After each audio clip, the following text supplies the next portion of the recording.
I've seen things you people wouldn't believe. Attack ships on fire off the shoulder of Orion.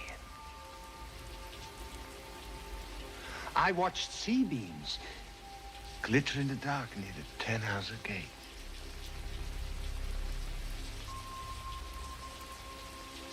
All those moments will be lost in time. Like tears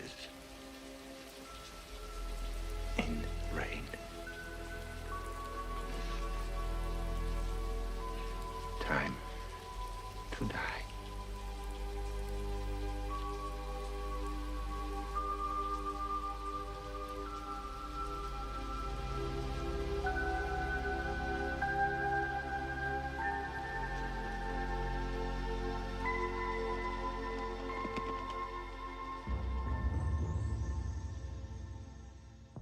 Okay, so we just saw a clip from the top of is it 1982? Yes, it is. 1982 Blade Runner. And that was an ending scene that we're going to discuss a lot of scenes. But first, let me introduce back on the show again, Chris Bodiniak. How you doing, Chris? Outstanding. I'm so glad to be here, and what a delight to talk with you again, and especially about such a fun topic. Yeah, this was a really interesting topic in so many ways, right? I mean, it's relevant to today. Mm-hmm. Transhumanism, the modern thought, the modern philosophy, which when I looked at this movie again, the Cartesian thought that exists, which I think we'll discuss a lot more. I had read online somewhere, someone was writing about it. I'll have to pull the article up. Maybe I'll quote him too. And he was calling it a theodrama, the movie. Have you ever heard this? No, I haven't, but I like it. This for me is a very Christian film. Interesting you say that. Interesting you say that. I just want to tell you, like, I started watching this film in high school or after high school in the 90s.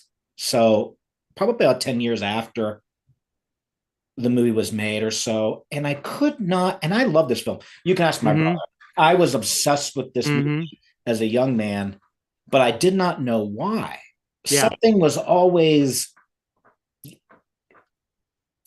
bringing questions to me from this movie. And I think I understand now, the older I am, because it's a science fiction, but it's about search for meaning and life and in purpose, right? Right. And it's 2023 as we're talking. 2019 was just around the corner, and it didn't look that bad.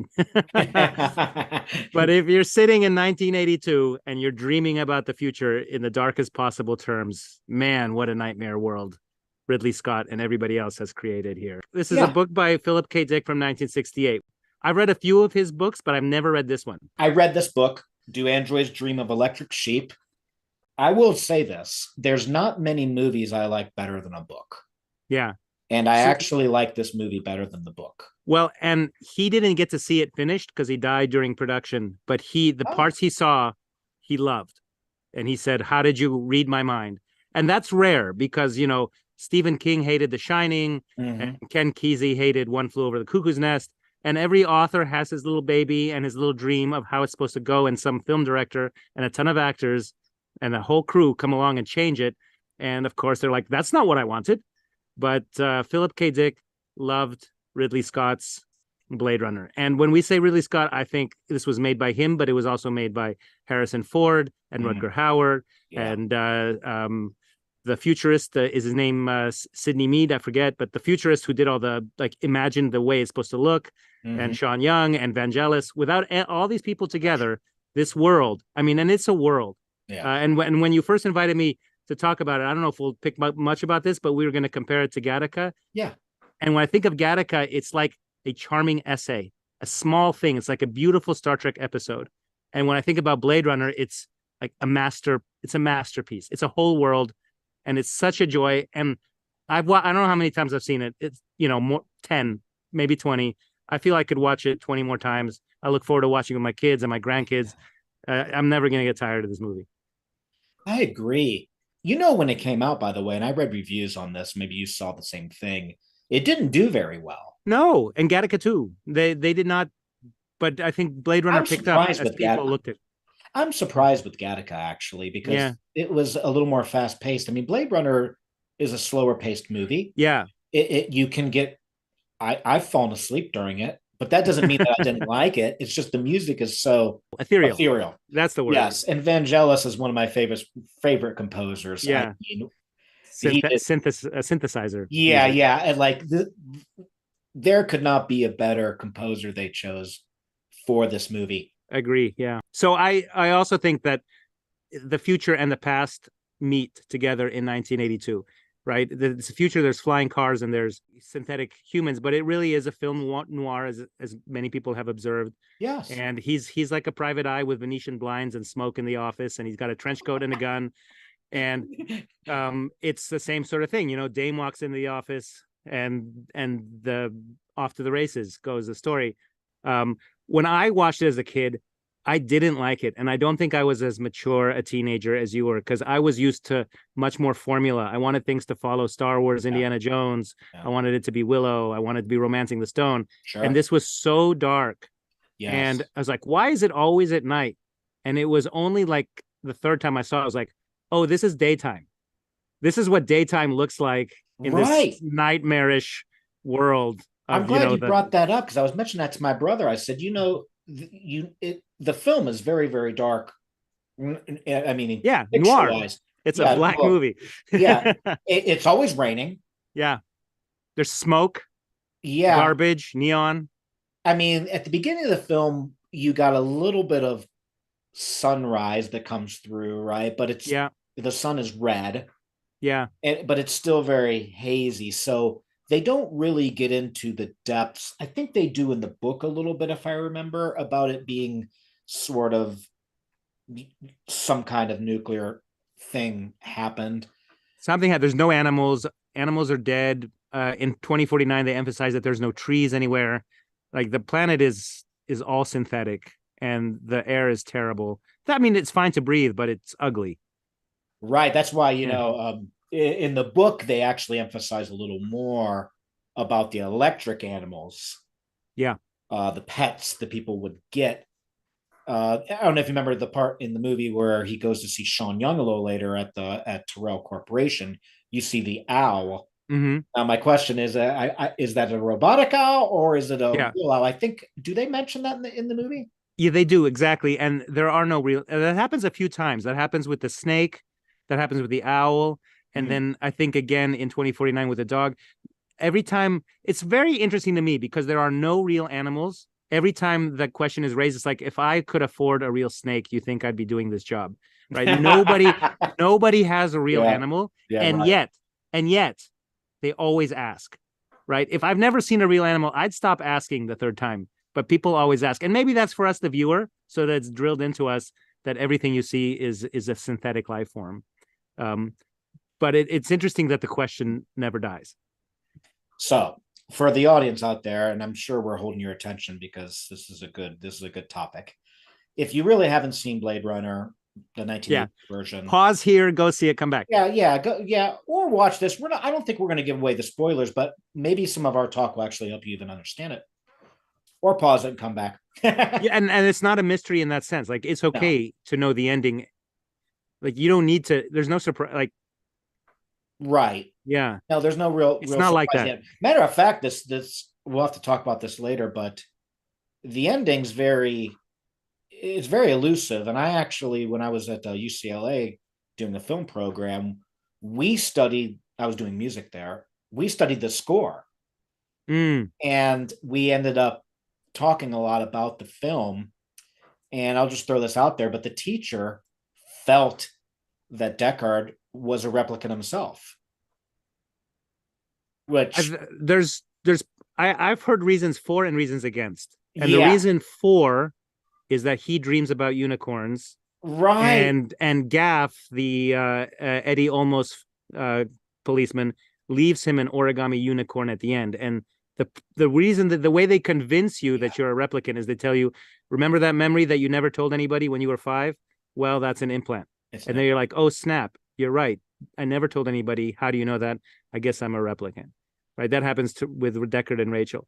The reason against is 2049 that Harrison Ford's getting older. Replicants don't get older, I don't think. So there's an issue there. Yeah. I'm kind of from the side. What do you think? What do you think? I don't think he's a replicant. Yeah. I agree. For one thing, he doesn't leap through a marble wall the way Ryan Gosling does. And for another thing, he keeps getting beat up by Kowalski and by Roy Batty and by everybody else. Rick Deckard is Harrison Ford, by the way. And just we all know Roy Batty is Rutger Hauer. So Batty is a replicant. They would call them replicants in the movie. An android in a human body with superior strength and intelligence, but also with a pre-programmed 4-year lifespan. His memories are implanted, artificial, and he has limited emotional capacity. He has returned from an off-world colony with a group of other, I guess they would say, rogue replicants to persuade their creator, Tyrell, to extend their lifespan. Yeah. Imagine a time when humanity has moved to off-world planets, but to do the work, you need slaves and you need super slaves. And so you make these synthetic humans, replicants. And some of them, like Roy Batty, the leader, is a soldier. And I don't know if Kowalski is also a soldier or a worker. And some of them are pleasure mobs. So the women, Daryl Hannah and the other actress who I'm forgetting, like they're there to service like as sex slaves for people in off-world colonies. Right. Throughout the movie, we have the same advertisement. It's some kind of a blimp, low-flying blimp with a giant Japanese woman. And it just says like, go to the off-world colonies, a golden opportunity of adventure, blah, blah. But that's all it says, the whole movie. So I kind of feel it's a scam. If there's no pictures of this idyllic off-world thing, I think it's like, it's probably a nightmare out there trying to mine some asteroid for sustenance. Well, I think I might have a little bit of an answer to that. Yeah. So the replicants, there was some kind of war, I guess. Well, they probably feared the replicants and they put them on a different planet to like as you said, mine. And there was some kind of war in the book. Oh, okay. That they sent these replicants to. Now it seems the humans, which is a little bit similar to the movie AI, there's a good aspect of humans that do not like these androids, right? So maybe they were becoming, as a very famous line in the movie, more human than human, right? This is an essential part of the movie, that line, which was also a song too. If you remember, there was somebody made into a song, more human than human. And I almost kind of wonder a little bit. I believe, by the way, that there definitely was an off-world colony, but from my understanding, it was not for humans. Okay, so I thought they were trying to populate the cosmos, and to do the work, they made slaves, including sex slaves, and like fighting slaves and working slaves. That's how I understood it. Well, but you're saying that they sent these replicants off to take over this because Earth looks terrible. Well, I think they are preparing it for humans, but I don't think it's ready for settlement. And I believe, I could be wrong, but in the book, basically they're fighting a war to kind of gain, which would make sense. They're gaining control of another planet in order for humans to ultimately go there and live, but they're trying to make it livable. But in any case, we can all agree that replicants are not allowed to return to Earth. Right. And these 4, like this little squad, returns to challenge their maker, to grab God by the lapel and say, why did you give us a 4-year lifespan? Can you extend it, please? And there's a back and forth that Batty has with Tyrell, who's a remarkable figure sitting in the top of this pyramid, like a pharaoh, like a Mayan tyrant. Well, I'm glad you said that too about the pharaoh, because I was even thinking that there is a similar theme of the androids going to the other planet, right, kind of build the pyramids, just like the Egyptians did to the Hebrew slaves. So it's the same kind of thing where it's like, hey, we're not going to that planet. You guys, it's okay if they die out there and they have war and there's other aliens. You're going to build a community, and we're eventually going to leave this terrible Earth that seems to have acid rain and everything else that surrounds it. Yeah, but also like it's implied that it's hard because there's 2 times at least where Batty says, you wouldn't believe the things I've seen. Yeah. Once is with the guy who makes eyes for replicants, Chu. And he's like, and Chu says to him, oh, you have my eyes. And he's like, well, if you had seen what I had seen with the eyes you put in my head. Right. And then, of course, the last scene, which you just showed us, I have seen things off the coast of Orion.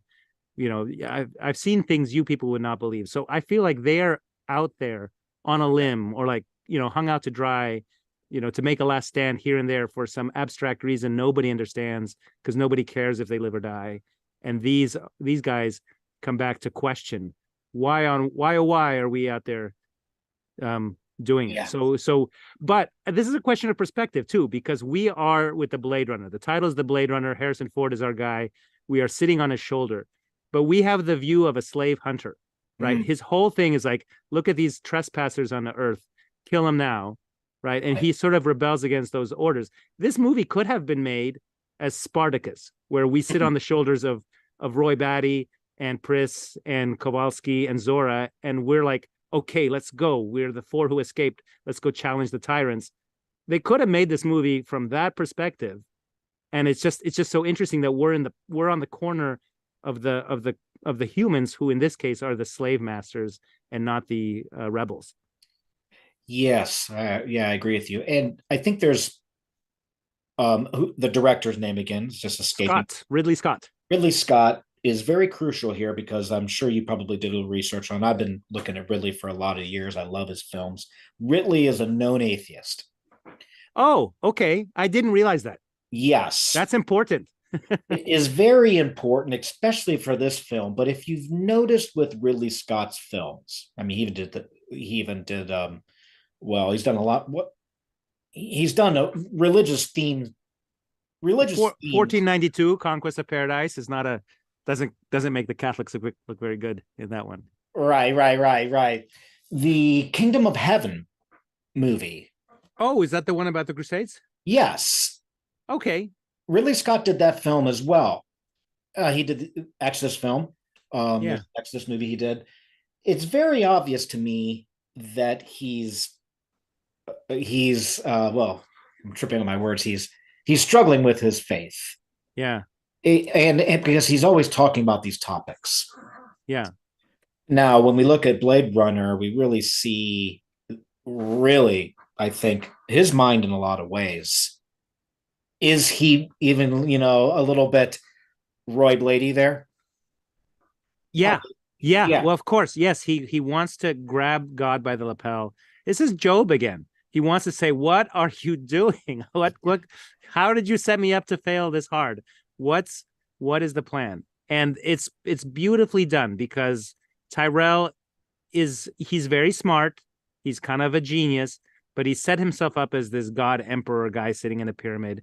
He sits in bed like one of the French kings, back when they didn't lie down to sleep, they sat up in bed, and nobody can approach him. It takes, 2 steps through the elevator to get clearance. He just sits there playing chess, sitting in a gold room.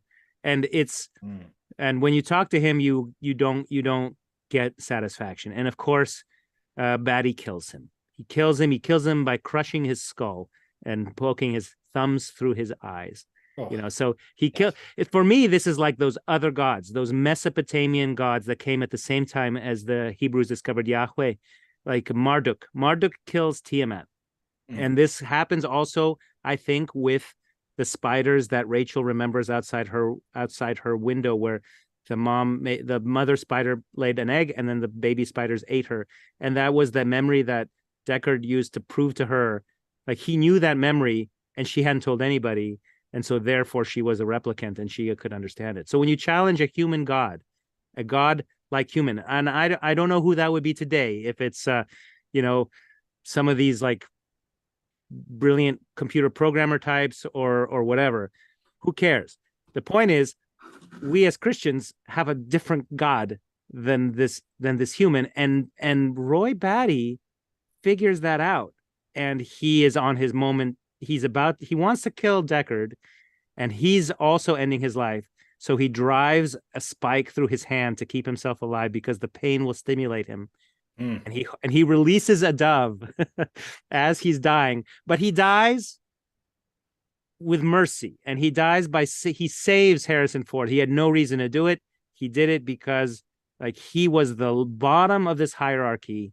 He was the stone that the builders rejected. He was the last shall be first, and he is able to redeem his entire existence through giving his life for his friends.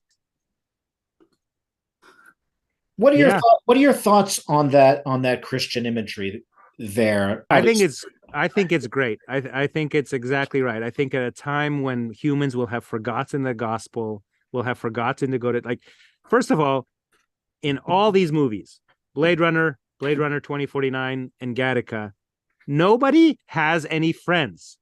Nobody has a wife and kids. Nobody goes outside to barbecue hot dogs on a Saturday.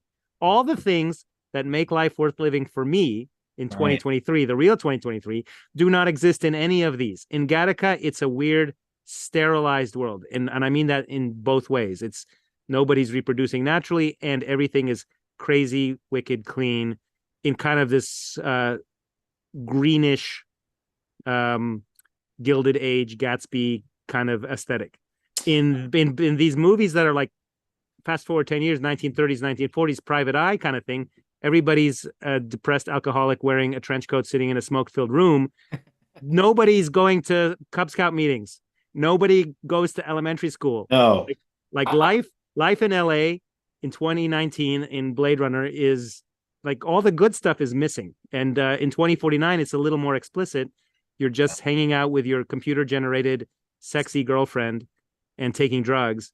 And like, I think it's a cautionary tale. And yet somebody like this replicant, right? The bottom of the bottom, the like, exactly like in the gospel, the lowest of the low, figure out the truth, and sort of gives an example for somebody like Deckard who can learn from it and hopefully take one step forward back toward redemption. So for me, it's beautiful and perfect. And whoever says it's blasphemous, I just think they should be a little more generous with sci-fi. I don't know. Yeah, they'd have to understand the well, I want to make a comment on that. I mean, I think what it's really, Christ represents, immortality, and I think that's what we're seeing here now. Obviously, Blady is searching for purpose. He cannot be immortal because, well, he doesn't have a soul. This whole movie is really based around the soul. The soul is something that doesn't die, right? Mm-hmm. Christ is something that doesn't die. Well, why doesn't he have a soul? Does Pinocchio have a soul? Well, why doesn't he have a soul? Yeah, why doesn't he have a soul? Because he was not conceived. He was built in a factory. Exactly. But what about I think therefore I am, as you were gonna say? Well, this is the beautiful part, I think, about the movie and AI, of where we're leading to. The genetic emotions are being put into the replicants. This is probably something we're going to see in our own future. I totally agree. Emotions. I do believe there will come a time where guys and girls will probably have androids like this, to where it's utilitarian, sex. You have this beautiful robot that seems to express emotions, and you might say, well, it has a soul. No, it doesn't have a soul, because God did not infuse those emotions. That's the difference. Who infused those emotions into Roy, and who infused the emotions into all those AI was, well, what's the little guy's name? The genetic engineer. He's the one. Sebastian says in the film, part of you is in me. Yeah. This is why, obviously, we know Roy can't have a soul. He's not conceived that way. Now, many people might be sad about that. It's like, we know Aquinas and the levels of the souls. Sometimes I've got little arguments with my kids. That's true, because he would say a dog has a soul and a tree has a soul, but it's not a human soul. It's not a human soul. No, it has to be created in the way that we create humans. That's why we can't get into that thought, which I think many people in the future will start saying things like, well, this has a soul. No, it wasn't conceived in the way that a soul can be conceived as a human soul can be. That's what's going to separate us from things that are artificial. Yeah. It's hard to tell. What if they look the same? Well, Right. What if they you're may very well, and they may yeah. have great emotions put into them in the future.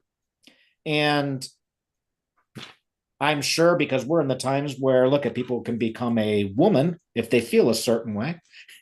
So it Yeah. will not surprise me in the future if this kind of thing will happen. I read this film as him in a Cartesian manner Yeah. saying, yes, he can think, but remember, the atheists think they turn to worm food too. They don't believe in the soul. They wouldn't be considered atheists if they did. Most atheists don't believe in the soul, anyways. I mean, I don't. I'm sure, right? Because I don't know yeah. any. You Yeah, know, at least I the ones agree. I've ever met, they don't believe in a soul. I mean, if they do, then they're very confused about what it means to, that's something you can't see, right? Yeah. No, I agree with you. I agree with there. Where's the problem? The problem is that Roy Batty and his friends are the only ones in this movie who act like humans. And Deckard is only starting to pick up on that. Like, he's a cold guy at Yeah. the beginning, Yeah. and through his experiences in the film, he sort of warms up into slightly more of a human. And Roy Batty, and I think Rachel also, are the most human figures, even though they're replicants. So when they're the ones who understand self-sacrifice and self-sacrificial love, and all the humans do not, um, then who knows? Well, the final act, which I was reading a little bit on it too, is what some people refer to the Salvific decision as his final act. Is I'm going to read something here. Is Beatty is all too aware of his fleeting life and desperate to live on somehow, however, only in a memory. Meaning that he wants to save Deckard so that Deckard can talk of him later? Possibly, yeah. He knows that he's not going to heaven. He knows he doesn't have a soul, but he can live on in memory of doing a good deed. That's what's kind of, it is uplifting at the end. He could have easily killed Deckard there. He had Deckard hanging him from the end, and we saw the clip. Well, yeah, it's kind of ruined that, but hopefully you watched it, came back. What is transhumanism? Live forever in the earthly body, but we're much more than just earthly bodies. Yeah. I think that's why Beatty wants to keep on living, because he knows he's not going to the spiritual domain. I don't think anybody remembers what that is in 2019. There's no redeeming behaviors in any of the people. They're all hard-boiled, and there's glimmers here and there. Like when Deckard tells Rachel he won't chase her, or Gaff, who's the Edward Olmos guy, says he won't chase them, right? And he leaves the little origami. So there's a little bit of a pass. But the only person who really acts on behalf of somebody else at their own expense is Batty and Rachel. And, I would say Sean Young too. That's Rachel. Oh yeah, that's Rachel. Okay. Yeah, that's Rachel. So there's that very first interview, the Voight-Kampff empathy test. Yes. Holden, or whatever that guy's name is interviewing Kowalski and says, okay, you got a tortoise on his back. He's like, what's a tortoise? It's like a turtle. Same as a turtle. Okay, right. And that's where I think we are. I think that's the hint. Like, replicants and humans, tortoise, turtle, tortoise. Tortoise? What's that? You know what a turtle is? Of course. One thing about these movies is the robot is always played by a human actor. Okay, so the fact that Scarlett Johansson, who is a human, plays the girlfriend in the girlfriend operating system in Her or She or whatever it's called with Joaquin Phoenix. Yeah. Like, Of course I believe it's a human because it's played by a human. Commander Data is Brent Spiner. Of course I believe he has a soul because he's played by a human being. So every robot in all of these movies is played by a human being. Therefore, I, as the audience member, ascribe to him human capacity. If you put some kind of computer, CGI robot, I'd be like, I don't buy it. I don't buy it. And maybe in 100 years, CGI will be a lot, maybe in 10 years, CGI will be so awesome that I won't tell the difference. But right now, if you look at some, computer generated character on some video game, they don't pass the shibboleth of what is a real person and what isn't. But a human actor can pull that off. And so I, as the viewer, am dancing on that line. I actually think that the heroes here are not the humans, but the replicants. And so you might be right that they don't have a soul, but they sure behave as they have a soul. And if you know them, if you can tell them by the fruit, the fruit is good. Well, I think that's what makes this movie so controversial, and what's going to make our time period in the future very controversial as well. Transcendence is intangible. Transcendence is intangible. Yeah, for them by definition. Yes, but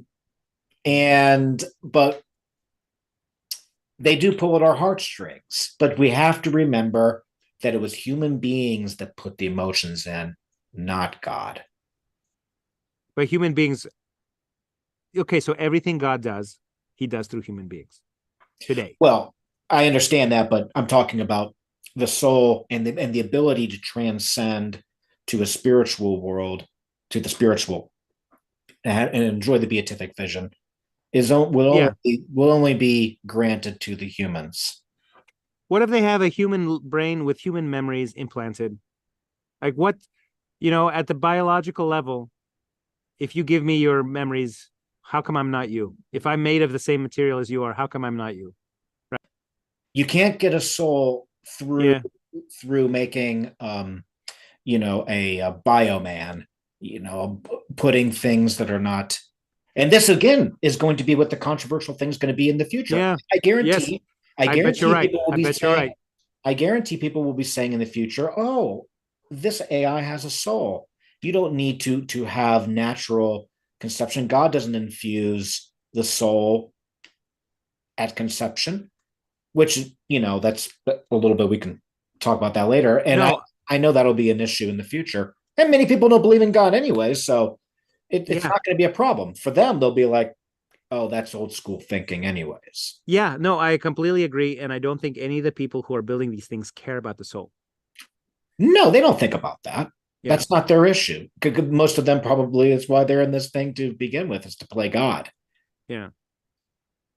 Now, in Gattaca, if we switch over to it just a little, there's that. I mean, there's a similar theme in many ways.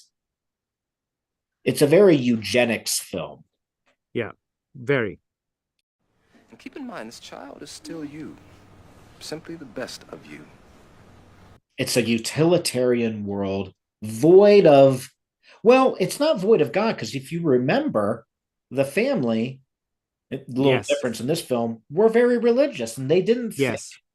They do have a very Catholic perspective that. Yes and no. Yes and no. Well, they get a little nominal later. At the beginning, though, that I believe it's the dad who's very against artificial insemination. I don't remember, but their first child is conceived naturally. They're having sex in a car, right? The rosary is hanging from the rearview mirror, and they're having sex in a car, and they conceive a child. And that's our protagonist, played by Ethan Hawke, and his name is Vincent Freeman, right? Vincent, the triumphant free man is his literal name, right? And then they realize, oh man, we did this thing, and now he's going to be excluded from all the best positions, et cetera, et cetera. Their second child, they conceive in a petri dish like everybody else. His name is Anton Freeman, and he comes back. Yeah. And Vincent, in order to advance in this, it's not NASA, but it's whatever NASA is. He wants to go on a space mission.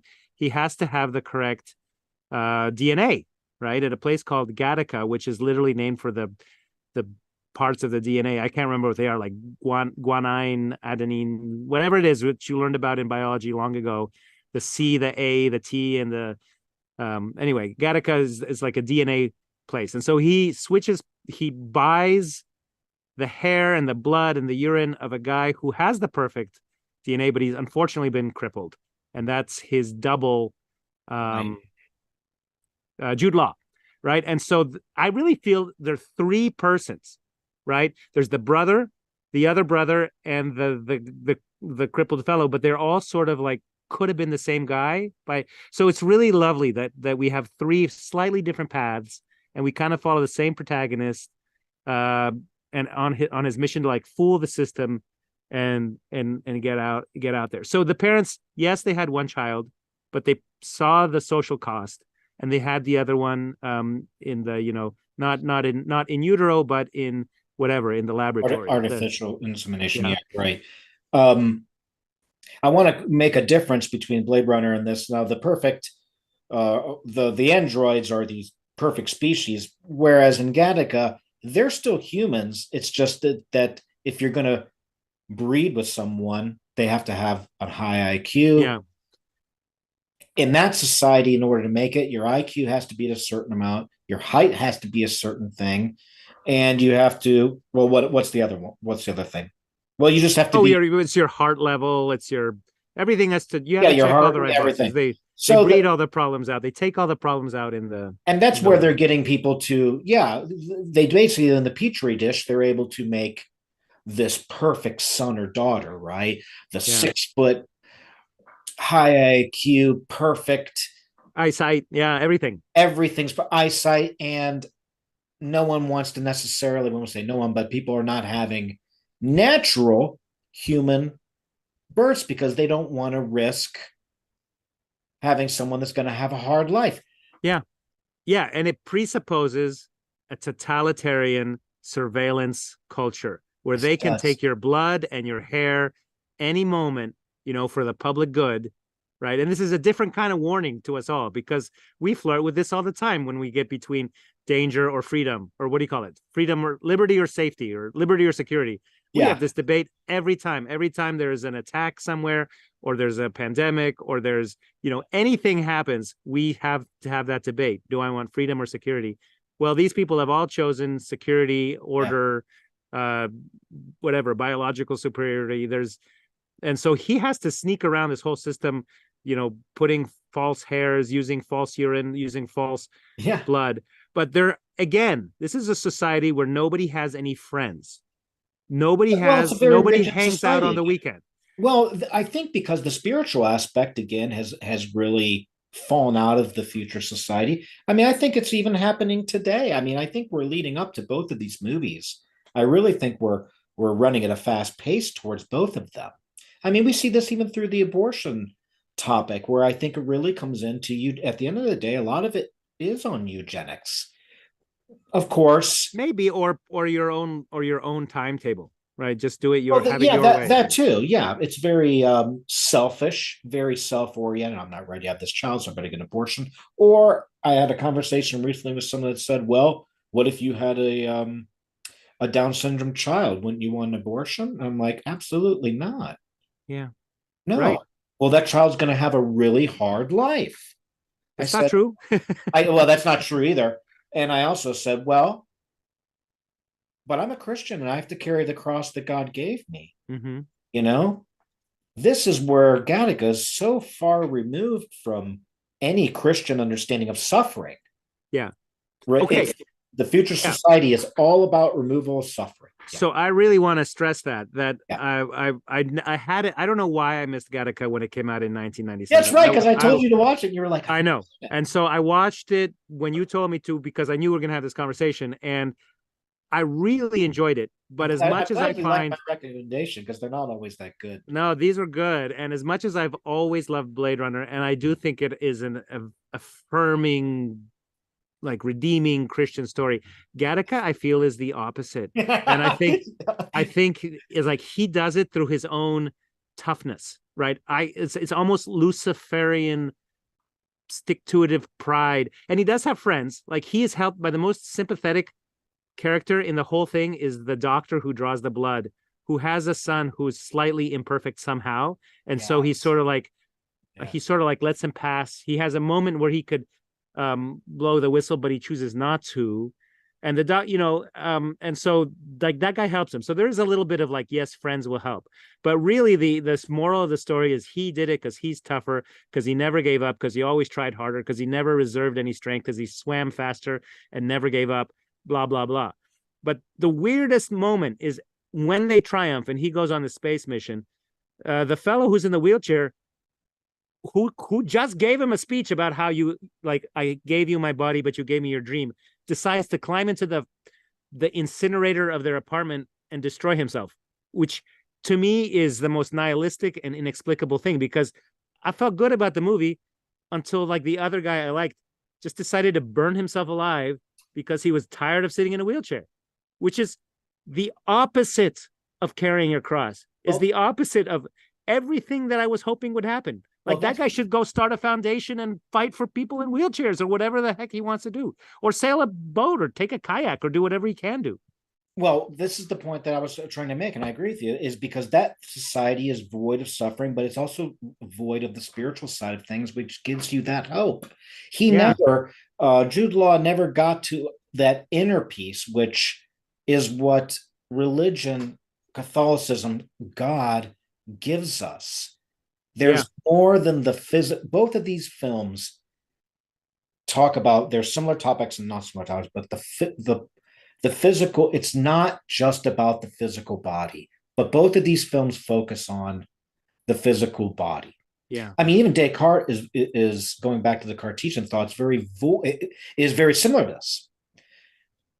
It is very much about physical understanding only, not as spiritual. Now, I know, it gets into some other areas with him, and I believe this is where the future again is heading. The more we push God out, the sadder, I'm sorry, our society gets. Absolutely right. And the also thing, the more we chase our own happiness, the less happy we'll become. The more we chase somebody else's good, the happier we'll become as a side effect. So I thought there's a moment where Jude Law, I'm sorry, Jerome? Yeah. No, sorry. His name is Eugene. Eugene, which by the way means like good birth, right? Evgeny, like the lucky birth. Like he does, like he finds purpose by secretly supporting Jerome Morrow, our Vincent Freeman, right? He supports him. He finds this meaningful friendship. He's helping him get to space. He like makes a heroic climb up this spiral staircase when the detectives are coming over, which literally looks like a helix, right? He drags himself up a DNA helix to get upstairs. Interesting. I didn't get that. Yeah, you get the details of films very well. That's why I get the visual. I miss a lot of the really great references that you find like out of literature, but I see them in this. Here's a visual metaphor for things. So they live in this, everything is green. There's nothing in this movie that's not green. The ocean, the walls, the headlights, everything is green. So he lives in this green apartment and he climbs this helix and gets there in time. And like he did all these things. Like, yes, you have grown, you have grown, you have grown. And then he climbs into an oven. I don't get it. It's like, I know we're throwing in another movie, but like at the Devil's Advocate, when Keanu Reeves finally stands up to Al Pacino as Satan, his solution is to shoot himself in the head. That's not how we do things. Like, if you actually believe in God, who cares how many soldiers are coming? Who cares how awful it's going to be? Like, if God's got this, God's got this. Well, this is the difference in philosophical thoughts between a Christian or religious person and I will say an atheist or a secular viewpoint. See, the Gattaca is the secular viewpoint, I think. Again, as you said, I mean, abortion is a very big topic with them because it's not necessary. I'll get rid of it. It's going to confuse my life. It's going to be in the way of my success, my dream, and everything is focused on the things of this world, where we are not focused on what's the Bible scripture of, was it 1 John 2:15? Do not love the things of this world. Those that love the things of this world do not have the Lord in them. That's why, it's so funny. Most of my life, bigger part of my life, was all about seeking my fame, my success. I used to think that was so important. when I was in LA and doing my music career. I was very selfish. And it was hard transition once I really gave my life over to God, because in a lot of ways I have a lot less.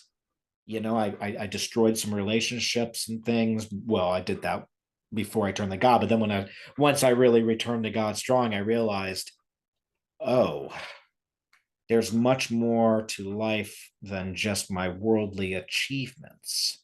Yeah.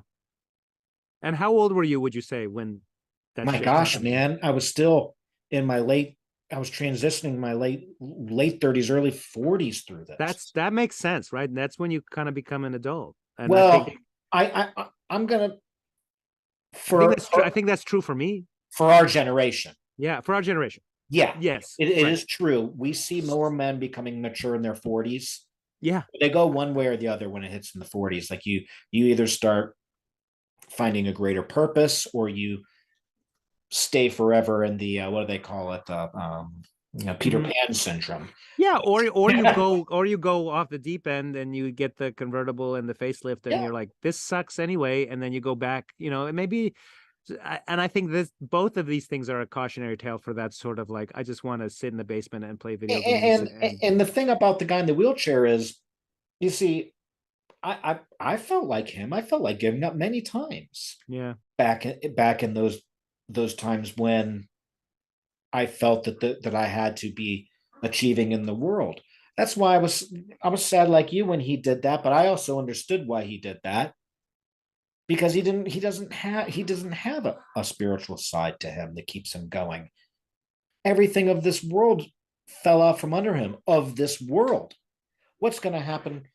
God forbid, going back to the Job story, you lose your spouse, kids, job, money, everything. What do you do? Yeah. Many people in this world that don't have and I'm not going to paint with a broad brush. Yeah. Would off themselves. And look, I'm in Utah, and the suicide rate is extremely high. And I believe that it's high. Oh, that's a surprise. I think of Utah as an unusually pious. Oh, actually, no. It's one of the highest states for suicide. I don't know exactly. I have some of my own anecdotal opinions here that I'll save maybe for another day of why that might be. But yeah, I'm just so glad that I have God in my life, and believe me, I still suffer a ton. Well, yes. Here's a really, I think you put your finger on something that I would not have been able to put into words. The trap of the Gattaca world is you want to make it ahead, and there's actually a point, a system of points, like how pure are you, how smart are you, how good is your vision, how strong is your heart, and it's all encoded in one strand of hair. And so they all have an eye on like that rat race, that ladder. Who am I above? Who am I behind? Kind of like the kids looking, in those old movies about like, who scored number 1 on the math exam? I scored number 3. I'm ahead of you. That sort of thing, which keeps them in a juvenile kind of way that you were describing when you were very focused on your worldly fame and so on. In Blade Runner, those people are mocked. I think J.F. Sebastian, who is sort of a robotics whiz, when he makes himself a bunch of toys and he says like, I made them, they are my friends, in his weird Southern accent, like that exists. There are people who like, hey, I played this video game. Hey, I invented this artificial intelligence companion that I carry around in my telephone. Yeah. These are my friends. Like his poverty, like he lives in this broken down mansion, leaking. It's the ceilings must be 15 feet tall, but it's a derelict building, and it's leaking through the roof. And then in 2049, Officer K, who has this life where people are looking down upon him and spitting on him as a replicant, but he gets into his apartment and he has this holographic girlfriend who is just a creation of every male fantasy, super simplified, and just caters to his every whim. But she's not real. She's a holograph. Until he buys her some kind of application, she can't even leave the room. and until she rents out a prostitute to sort of double for her, she can't even touch him. So like that, I think that's the danger. What if all the young men start playing video games and looking and creating computer simulated artificial girlfriends who don't exist, but do exactly what you want when you want it, but they're not people and you can't touch them. So that and Deckard's not like that at all. He couldn't care less about that. He's a real man. Turns out he has a real child that's in 2049. He sacrifices for Rachel to save her life. And so I think, he's a real man, even if he's a replicant. Yeah, no, exactly. No. These two films, I think, in all honesty, are a warning for the future. I talk about this film often with my brother, and we reference and we, talk about the existential crisis of it. So, I mean, I would say, careful where AI is going. Careful when God is removed out of society. Yeah, because it just becomes dark. Yeah, and do you think so? There's no mess that we can create that God cannot fix for us. But do you think we could make AI so clever that it will destroy us? Because that's what I hear on all the podcasts I'm listening to. Like, half the podcasts I play, it's all about AI stuff, and I'm like, come on. Well, I mean, I think in the way that when you say destroy, yes, maybe not in the battle that we might see where, like you saw in that one Will Smith movie, I, Robot, where they kind of take over. Now that could be something that happens where they turn us, but I think we're gonna just AI is going to destroy us through us losing our connection with God. It's going to bring our population down to almost nothing. People, will just like we see in Gattaca, will start, if they have children, maybe one child, less and less. Yeah. So I think I believe that AI will destroy us as time goes on. So, people who have 1 or 0 children, they're not reproducing themselves. And people who have like a ton of them, yeah, they're going to take over the earth, which is why I think all the Christians in, the global South will come to our rescue. Hey, good. Yeah. Yeah. I mean, we're going to need a society that's, thriving like this and not become, I'm not trying to use the word, but utilitarian like this. God disappears in a lot of sci-fi. There is no God. Yeah. They're maybe in Dune, they refer to some kind of orange Catholic Bible, which I don't really understand. But there are no religious people in Star Trek. Right? You're like, so right. What's up with sci-fi? What's up with that? Well, I mean, there's a Mechanical of Leibovitz. Have you ever read this book? No, I haven't. You know what? There is one in Firefly, which was a really fun show. Firefly, great film. I mean, great series. Yeah. There's a preacher there, and that's a Shepherd Book, I think is his name, which is a great name. But this one, I think it shocks me that Ridley Scott is an atheist. I probably should have read a little more about that because with Rutger Hauer, with the spike in his hand, holding the dove, releasing the dove on the moment of death, there's also like cathedral bells playing as they're fighting to the death. So like, yeah, there were times when people didn't know about God. God found us. God appears, prophets come up. It's not like up to us. Like, we just have to, God will keep lowering the rope down the well. We just have to hang on to it and he'll lift us back out. And I think that'll happen in 1,000 years if we forget him and destroy ourselves. And in 2,000 years, if we do it twice. That's how I understand faith. I don't know what the next step is. I do think that we as the face of Christianity, our job is to be joyful and loving. Absolutely. And I think you and I as teachers get to do that every day with a bunch of kids. Yeah. Who sure could use it. At least my kids sure could use it. And I think, who knows, like, a tiny mustard seed, right, turns into something big. So who knows? There've been these waves in American history, a first wave, a second, I don't know how many waves. Absolutely. Yeah. We know. Awakening. Maybe they're awakenings. What have they been? There's been something. Who knows? Well, I know woke is the opposite of woke. No, yeah, but you know what I mean? Like the woke culture. yeah. There's an interesting scripture I was reading. I wonder what your thoughts would be on it real quick. That could relate a little bit to possibly some of the topic of this, and it comes from Ecclesiastes 9, chapter 9, verse 5, where it says, for the living know they will die, but the dead know nothing. They have no further reward, and even their name is forgotten. You know what? Maybe their dead don't know that they're dying is because what we see in Blade Runner 2019 is the Tower of Babel. There is a certain motley cosmopolitan mix that I rather enjoy, where like they don't all speak English, they can hardly understand each other.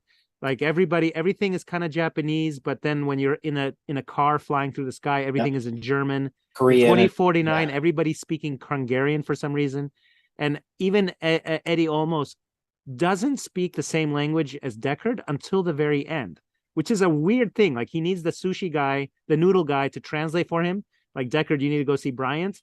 He says you're a Blade Runner. Like he pretends he doesn't speak English, but then at the very end, he speaks to him in perfect English. You know, who knows how long anybody has together?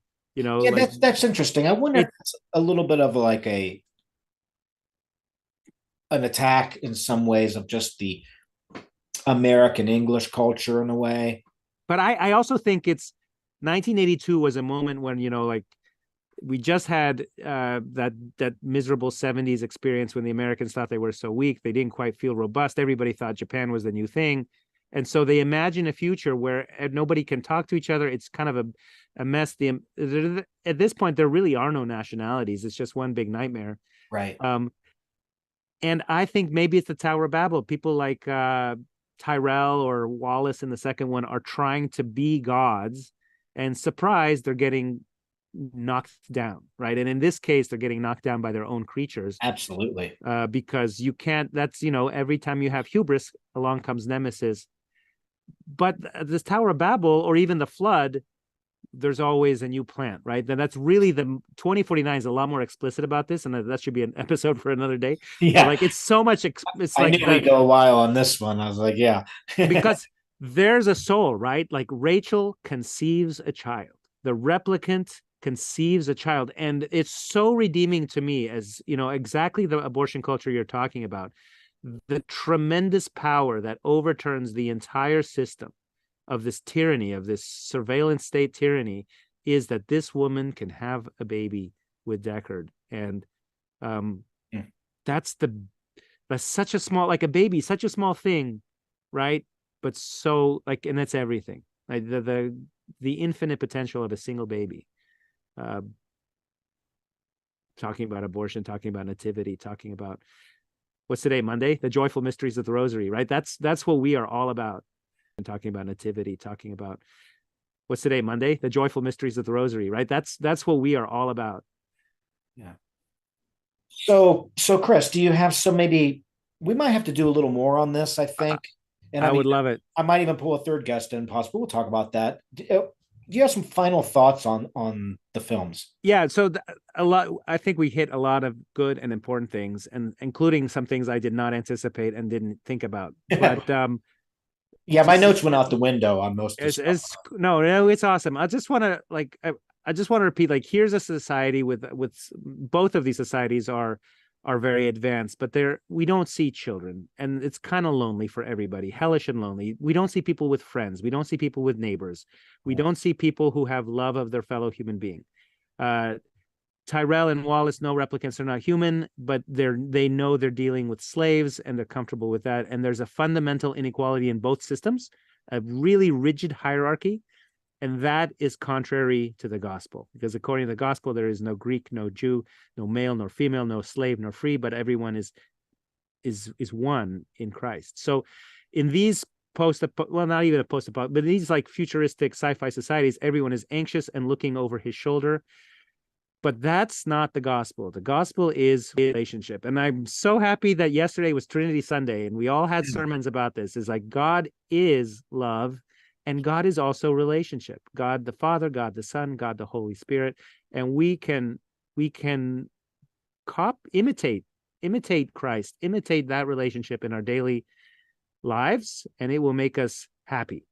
So I think that's my last word. Maybe you could close us in a prayer. Yeah, that was great, man. Yeah. I'm going to close it in an Our Father today. Perfect. In the name of the Father, and the Son, and the Holy Spirit, amen. Our Father, who art in heaven, hallowed be thy name. Thy kingdom come, thy will be done, on earth as it is in heaven. Give us this day our daily bread. And forgive us our trespasses, as we forgive those who trespass against us. Lead us not into temptation, but deliver us from evil. Amen. In the name of the Father, and the Son, and the Holy Spirit, amen. Amen. Well, man. Thank you, brother. Like children, we